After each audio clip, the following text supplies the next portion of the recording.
పారాక్వట్ గడ్డి మందుతో కలుపుతో పాటు రైతులు సామాన్య జనం చనిపోతున్నారు. క్షణికావేశంలో ఆత్మహత్య చేసుకునేవారు ఈ గడ్డి మందును తాగుతున్నారు. అయితే ఈ పారాక్వట్ ను నిషేధించాలని డిమాండ్ చేస్తున్నాయి డాక్టర్స్ అసోసియేషన్స్. ఈ మందు వాడే టైంలో రైతులు కూడా జాగ్రత్తలు తీసుకోవాలని సూచిస్తున్నారు డాక్టర్లు.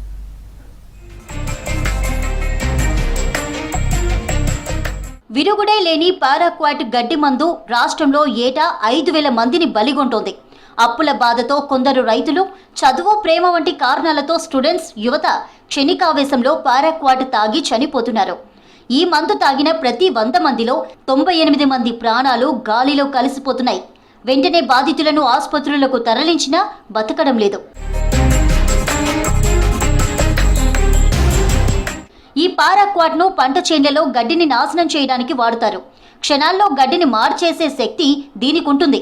కానీ క్షణికావేశంలో ఈ మందు తాగినా, పిచికారీ చేసేటప్పుడు ఏమరపాటుగా ఉన్నా నేరుగా శరీరంలోని కీలక అవయవాలపై అటాక్ చేస్తుంది. గొంతు, పేగులు కాలిపోతాయి. ముఖ్యంగా లంగ్స్ డ్యామేజ్ అవుతాయి. పల్మనరీ ఫైబ్రోసిస్ తలెత్తి శ్వాస తీసుకోవడం కష్టంగా మారుతుంది. ఆ తర్వాత కిడ్నీలు, లివర్ ఫెయిల్ అవుతాయి. బాధితులు తీవ్రమైన నొప్పితో ఊపిరాడక చనిపోతారని డాక్టర్లు చెబుతున్నారు. ప్రజల ప్రాణాలతో చెలగాటమాడుతూ వ్యవసాయ భూములను నాశనం చేస్తున్న పారాక్వాట్ ను దేశవ్యాప్తంగా బ్యాన్ చేయాలని అటు డాక్టర్ల సంఘాలు, ఇటు రాజకీయ నాయకులు డిమాండ్ చేస్తున్నారు.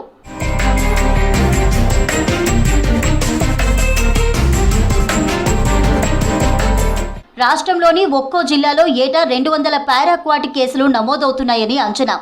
ఏటా రాష్ట్ర వ్యాప్తంగా 5,000 మరణాలు జరుగుతున్నట్లు డాక్టర్ల సంఘాలు నిర్ధారణకు వచ్చాయి. జిల్లాల్లోని గవర్నమెంట్ జనరల్ హాస్పిటల్స్కు ఏటా 50 వరకు కేసులు, హైదరాబాద్లోని గాంధీ, ఉస్మానియా హాస్పిటళ్ల మార్చరీలకు ఏటా 150 చొప్పున పారాక్వాట్ డెడ్ బాడీలు వస్తున్నాయని తెలుస్తోంది. నిమ్స్లో 2022 నుంచి 2024 ఏప్రిల్ వరకు ఏడాదిన్నర వ్యవధిలోనే 253 కేసులు వచ్చాయి. ఈ మందు తాగుతున్న వారిలో 20 నుంచి 30 ఏళ్ల లోపు యువతే ఎక్కువగా ఉంటున్నారు. రైతులు 36.3% ఉంటే స్టూడెంట్స్ 46.2% ఉంటున్నారు. నిమ్స్లో చేరిన వారిలో 96% మందికి కిడ్నీలు, 85% మందికి లంగ్స్ డ్యామేజ్ అయ్యాయి. హాస్పిటల్లో మరణాల రేటు ఏకంగా 86%గా నమోదైంది. ప్రైవేటు హాస్పిటల్స్ లెక్కలు తీస్తే ఈ మరణాల సంఖ్య ఎక్కువే ఉండొచ్చని డాక్టర్లు అభిప్రాయపడుతున్నారు. ఈ మందు తాగితేనే కాదు, పొలాల్లో స్ప్రే చేసేటప్పుడు కనీస జాగ్రత్తలు తీసుకోకపోయినా ప్రాణాలకే ప్రమాదం ఉంటుందని డాక్టర్లు హెచ్చరిస్తున్నారు. రైతులు చేతులకు గ్లౌజులు, ముఖానికి మాస్క్ లేకుండా ఈ మందు కొడితే గాలితో పాటు శ్వాసకోశాల్లోకి వెళ్లి లంగ్స్ వ్యాధులు వస్తాయంటున్నారు. చర్మంపై పడితే తీవ్రమైన అలర్జీలు వస్తాయి. ఇక కలుపు మొక్కలు చనిపోవడానికి ఈ మందును ఎడాపెడా కొట్టడంతో వ్యవసాయ భూముల్లో నేలసారం పూర్తిగా దెబ్బతింటోంది. మట్టిలో ఉండే వానపాములు, మేలు చేసే సూక్ష్మజీవులు చనిపోయి భూమి నిర్జీవంగా మారుతోందని నిపుణులు ఆందోళన వ్యక్తం చేస్తున్నారు. ఈ క్రమంలోనే పారాక్వాట్ ను బ్యాన్ చేయాలని Indian medical council (IMA), Telangana medical council (TGMC), doctors against paraquat poison (DAPP), health care reforms doctors association (HRDA) సంఘాలు పెద్ద ఎత్తున ఆందోళన చేస్తున్నాయి.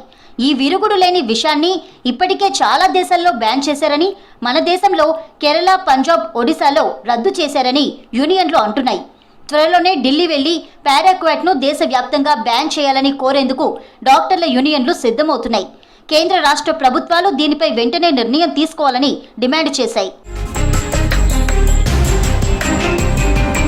ప్రాణాలు తీసే మందును అమెజాన్లో అమ్ముతుండడం దారుణమన్నారు రాష్ట్ర రైతు కమిషన్ చైర్మన్ కోదండరెడ్డి. దీనికి సంబంధించిన పూర్తి డేటాను శాసనసభ స్పీకర్, వ్యవసాయ శాఖ మంత్రికి త్వరలో ఇవ్వబోతున్నామన్నారు. అసెంబ్లీ సమావేశాల్లో దీనిపై ఖచ్చితంగా చర్చిస్తామన్నారు కోదండరెడ్డి.